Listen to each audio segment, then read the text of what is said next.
Bonjour peuple de Dieu, bonjour bien-aimés frères et sœurs, que la grâce de notre Dieu soit notre partage ce matin dans le nom de Jésus. Nous bénissons le nom de notre Dieu, nous l'élevons, nous l'exaltons parce qu'il est le maître de temps et des circonstances. Ce matin, il nous emmène encore dans sa présence pour partager sa parole.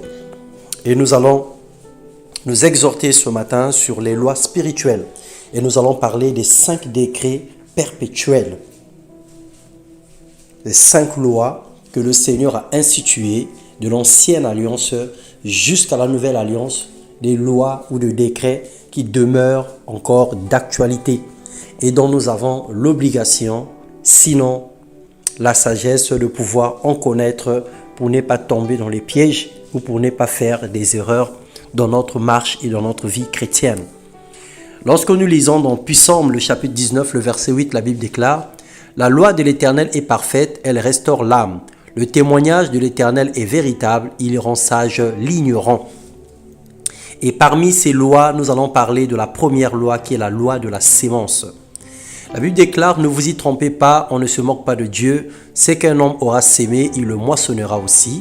Celui qui sème pour sa chair moissonnera de la chair la corruption, mais celui qui sème pour l'esprit moissonnera de l'esprit la vie éternelle. » Galates 6, les versets 7 à 9.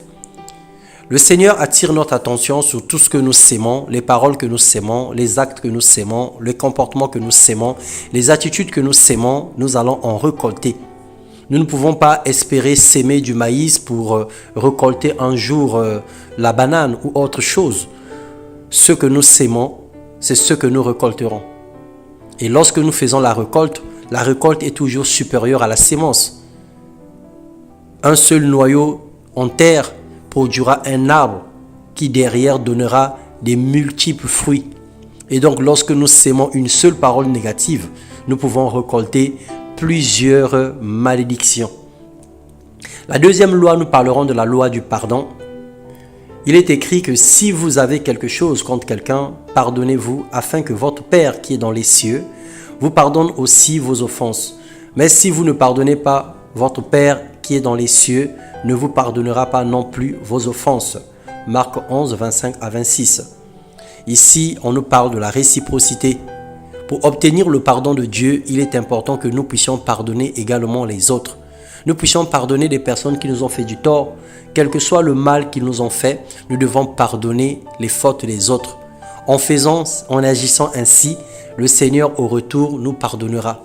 Sachant qu'aucun homme n'est parfait sur la terre, nous sommes tous susceptibles de commettre les erreurs, de pécher contre Dieu.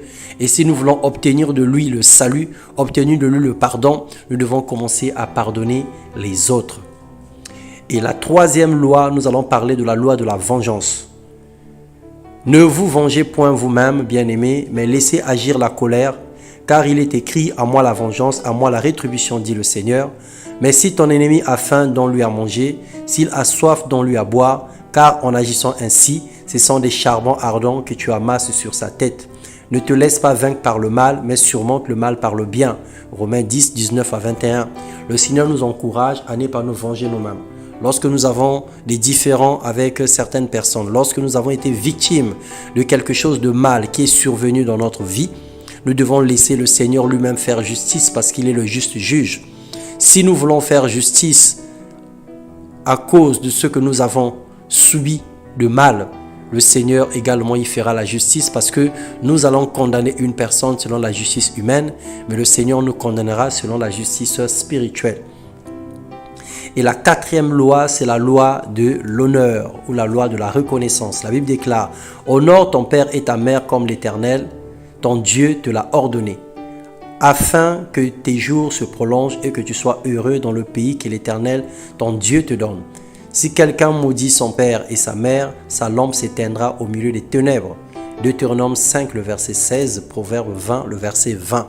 Le Seigneur nous enseigne, nous ordonne à honorer nos parents. Si nous voulons prolonger nos vies sur terre, si nous voulons être heureux dans le pays que l'Éternel nous a donné, la condition, c'est honorer les parents. En honorant nos parents, le Seigneur prolonge notre vie. C'est une condition sine qua non. Et si nous maudissons nos parents, notre lampe également va s'éteindre. En un mot, nous allons mourir parce que le Seigneur ne tolère jamais et n'accepterait pas que nous puissions maudire nos parents. Quel que soit ce qu'ils sont, nous n'avons pas le droit. Et la 5e loi, c'est la loi des vœux.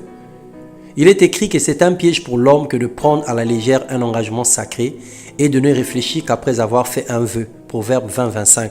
Autrement dit, ne promets rien à personne si tu ne peux pas l'honorer. Ne prononce pas des paroles que tu ne peux pas honorer. Ne prends pas des engagements que tu ne peux pas honorer. Et quelque part dans la parole de Dieu, il est écrit que si quelqu'un veut bâtir une tour, il doit s'asseoir pour réfléchir, pour savoir s'il est prêt à terminer, s'il est capable de supporter toutes les dépenses. Et donc le Seigneur attire notre attention sur la réflexion.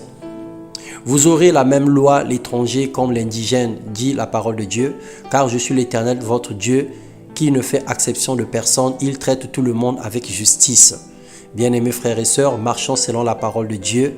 Notre avenir en dépend dans le nom puissant de Jésus-Christ. Le Seigneur nous appelle à respecter ses lois. Le Seigneur nous appelle à honorer sa parole pour pouvoir vivre des jours heureux sur la terre.